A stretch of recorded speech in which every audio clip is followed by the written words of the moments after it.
What will Xenosaga remakes cost? To start the conversation off, Xenosaga, precursor to Xenoblade Chronicles, and essentially what allowed Xenoblade to exist in the first place. Now, I'm not going to fill you in with all that information regarding Xenosaga because, let's be honest, I am not the most educated for that. And as a new player wanting to play the Xenosaga games, the question is, how much? So, for starters, are we going to get the Xenosaga trilogy, or will we just get the individual games? And that's a real interesting question because let's say if you just port the games, the PS2 versions of these games onto the Nintendo Switch or the Nintendo Ultra Deluxe Plus U. Let's just say it's in the making of sometime in the near future, maybe like a year from now, or whenever you're watching this. Xenosaga gets ported, just as ports, straight up ports. Nothing gets refined, nothing gets remastered, just a straight up port. Now, ports themselves are always a tricky topic of discussion because, you're just getting the game itself with no updates. Really, you're just paying for the access of these games in a console for your convenience. So you're really just paying for the convenience factor. What would you pay for a port? That's a real tricky question because for me, personally speaking, right, I would probably gladly take these games at like full retail price of whatever they ask for because I want to know. I mean, everyone that I like to follow seems to be in full commitment that the Xenosaga trilogy was one of the best games ever made. Like, there's a lot of fantastic JRPGs, but Xenosaga seems to be up there with some of the best of the best. So for me to hear that with some of my favorite YouTubers who bring it up, like Luxin, Xenobits, like these guys freaked out to that ending. And I'm like, I have to check it out. So I'm assuming it's a great story, which, the team of Monolith Soft, the ones who were a part of all of that, are fantastic developers. I know they probably made some great stuff, but at the same time, how much would I spend for that? I mean, for a port itself. So let's just talk in conservative numbers, probably like, I don't know, $40, because that's about the price of, some of the more recent games, newer games that are, budgeted. And as a port, I'd assume it'd be kind of budgeted, and that'd be like nothing, just a straight game for it. And I mean, again, I'm not a developer, so who knows how much it would cost to even port something. But I mean, it's hard to justify a $60 price tag, and if there's going to be 3 of them, that means you're going to have to spend like at least $100 something. So at the very least, 40 is, within reason. $120 for 3 games. Okay, sure enough. But let's just say if they were remade from the ground up with the visuals of Xenoblade Chronicles 3, now that is the interesting, juicy bit that I want to get into. Now, this was just the sizzling of the steak. This is where we're getting to the real meat and potatoes. More meat, less potatoes, please. So, Xenosaga remakes, that's a tricky one. Because this is essentially, these will basically be brand new games. So if these were brand new games with the $60 price model that we currently have, which may or may not be a $70 standard MSRP. So let us look at it in the sense of 2 years from now, right? This gets announced, and next year's Nintendo Direct, they're saying somewhere on the lines, get your saga ready, because the Xenosaga is coming. And you're going, excuse me? And they reveal to you Xenosaga 1, 2, and 3 remade for the Nintendo Deluxe Wii U Special Plus XL. Now you're thinking to yourself, okay, first of all, there's just no way you're going to put all of them together. Let's just say for the sake of argument, they did. Monolith Soft and Bandai Namco said, you know what?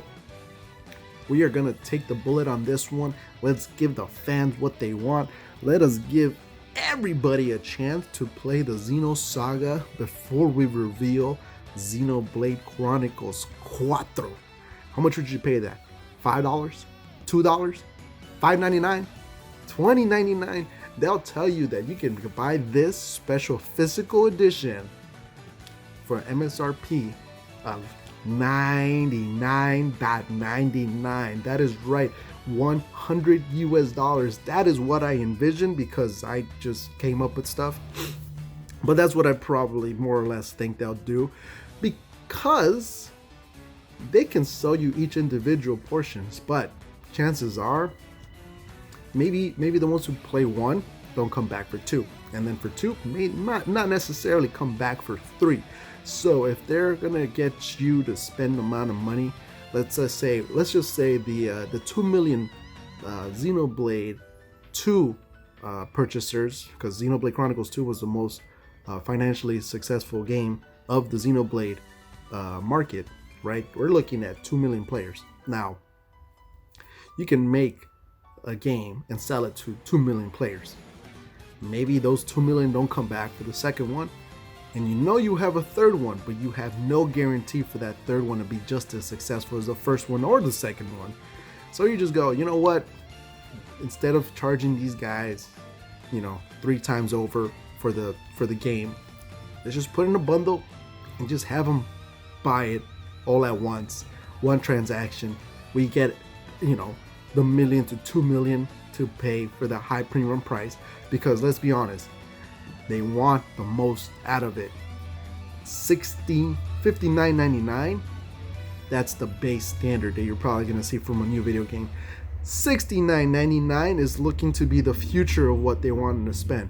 So if they're already looking at $69.99 to be the standard base model for future games coming out, they're gonna want that that big bill, that big billio. So they're gonna look at you and say, you know what, we can get them at 60, we can even get them at 70, but if we guarantee right here, right now, that we get their 100, their big old one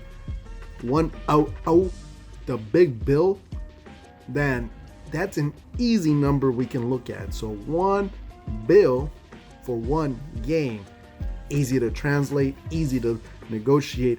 No one's gonna ask any questions or go, well, what are you really gonna look at it? It's like, well, let's see, if I split it up, that's 33 for 1 game, and if I get 3, that's 99. So I mean, if I don't like 1, I'm saving, I'm losing $60. You're just gonna buy it. So if they made a Xenosaga 1 through 3 remake and they build you at $100 base game, hook, line, and sinker. But here's where they're probably gonna get us. If they were to make it, they'll probably tell you, you know what, here's the special Trinity Processor Edition. I don't know what they'll call it, but that's just what I'm coming up with. The Trinity Processor Special Edition, $149.99. It's $50 for a booklet, a steel case, some sort of CD, and maybe I don't know, a Cosmos trading card. You will by far the easiest $150 drop that isn't a Nintendo Deluxe Switch L, the DLX XL. It's an easy purchase from someone. So Monolith Soft, if you're listening, I will give you ideas to make me spend money, because if you do something like that, I would just I know I have to at this point, because I'm already committed, and I know you're making more games in the future. So that being said, you are gonna probably make a killing with that kind of stuff. So Xenosaga Remake 1, 2, and 3, an easy bill to drop.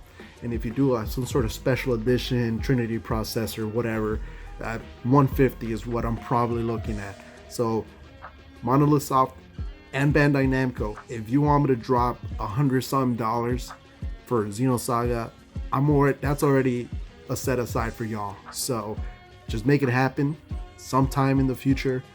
And even if it's a port, I'm pretty sure I'm gonna drop 100 for just whatever you give me. So that being said, what do you think you would spend for the Xenosaga port / remake that they're probably gonna do. I mean, it's at this point they kind of have to. They want to fill time for the next Xenoblade game.